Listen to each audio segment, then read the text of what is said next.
exports have seen a huge surge under you. That must be a big relief of sorts, considering that was a sector much in pain. But when you see the export numbers and when you fine-comb those numbers, one does get to see that the growth is really coming not from your traditional markets, but your new markets, new sectors. Could you expound upon the growth drivers? Yes, we were very clear that in 2009 itself, because of the global contraction, and the projections were very dismal, we were ourselves deep in the red territory, minus 39.4. And the adverse impact was more felt on the labor-intensive sectors. So our priorities were at that time to go in for intervention, to ensure that we arrest the fall and reverse the trend. We were able to do that, but at the same time we were also very clear that it may not be a wise thing to wait for the demand to return in the traditional destinations. So we could not have waited for the demand to return to the pre-recession levels in the traditional destinations of America, Europe, Japan. And it was important to connect to those regions of the world where there was vibrant economic growth taking place, whether it's in South America, Far East, Pacific, also in Africa. That's right. And we went in consciously for identification and diversification into new markets. And that has helped. But you're not just going into new geographies, if one actually sees even the export articles, one has seen a shift happen from the traditional handicrafts, from, the traditional export-oriented articles to the new age ones. And that has also been a conscious choice of sorts? Yes, that has been. And I think that both though handicrafts and looms, they are very important for us. So are the textiles and the apparel. It's a very important sector for India and will remain. So this, from the employment perspective, it generates the largest employment. But we are talking of engineering, which has seen the highest growth. And we are looking now at, by 2014, to take the engineering exports to 60 billion. That's the objective that we have in mind.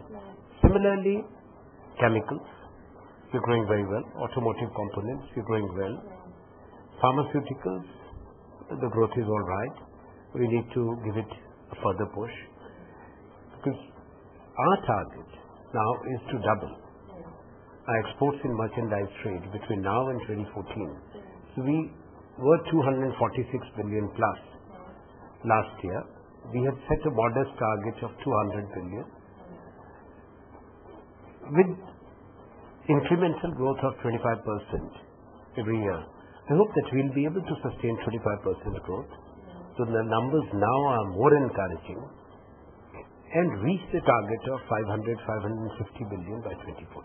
But sir, even as we talk about very robust export growth, and it's good that your strategy to de-risk, to diversify and de-risk and hedge yourselves is really paying out. But the fact is that exports has really been on steroids, so to say. I mean, various schemes were first given out to the export sector, now are being pulled back. Isn't it a little, do you think the timing is now right to wane the export sector of steroids? Like the DEPB scheme, for instance, was pulled back, of course, was given an extension, but it is going to go in September nonetheless. So the question really is that, do you think the timing is right to perhaps pull out some of those steroids? Or do you think the Finance Minister had made it clear last year that DEPB will not continue indefinitely. That's right. And it was until the end of June.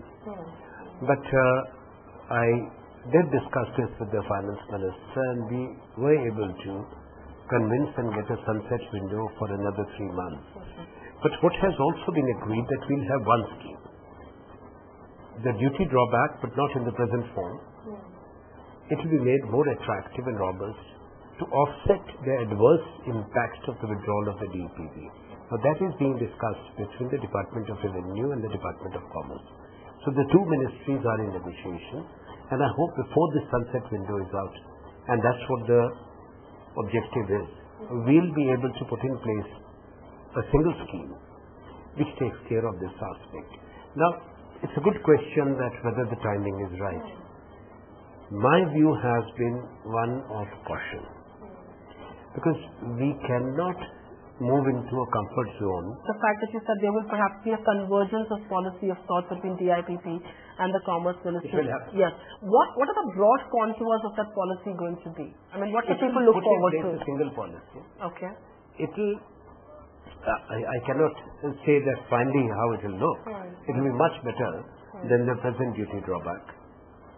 And it will compensate the exporters for some of the losses or adverse impact that they'll have because of the withdrawal of the DEPP.